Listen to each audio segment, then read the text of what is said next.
Il y a 10 ans, Françoise, 58 ans, a subi un burn-out. Si elle en parle volontiers aujourd'hui, l'épisode a été douloureux pour cette salariée d'un établissement bancaire. 20 ans d'expérience jusqu'à l'épuisement professionnel, un état dans lequel elle a sombré petit à petit sans s'en rendre compte. Vous avez pris conscience ? À l'époque, je ne savais pas très bien ce que c'était. C'est vraiment mon médecin qui m'a dit maintenant, stop, ça suffit. Le corps est complètement fatigué et ce dont il a besoin, c'est de se reposer. D'ailleurs, j'avais plus du tout d'énergie pour bouger, pour avancer et ni d'ailleurs pour penser. Conséquence de ce burn-out, Françoise est arrêtée durant 2 ans. Un temps de repos qu'elle met à profit pour comprendre ce qui lui est arrivé. Lorsque j'ai repris le travail, l'entreprise proposait un plan de départ volontaire. Donc je me suis dit, voilà, c'est le moment pour moi de changer. Et la voie que je veux suivre, c'est la voie du développement personnel.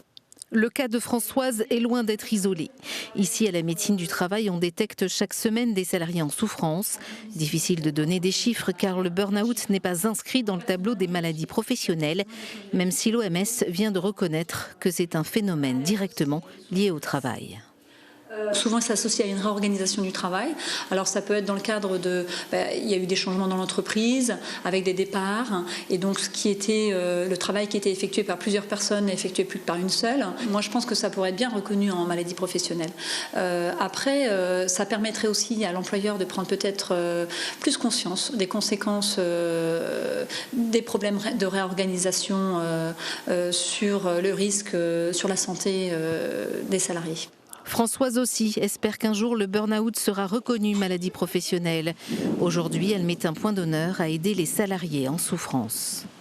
J'ai envie que les gens sortent de leur état de victime pour aller vers le bien-être et être des créateurs de bien-être, c'est-à-dire d'avoir les outils pour ça, les connaissances pour cela. Et c'est aujourd'hui ma mission d'accompagner des personnes pour être vraiment l'architecte de leur vie. Françoise a tiré un trait sur le passé. Elle se dit aujourd'hui épanouie et utile dans son nouveau métier, exclusivement centré sur l'humain.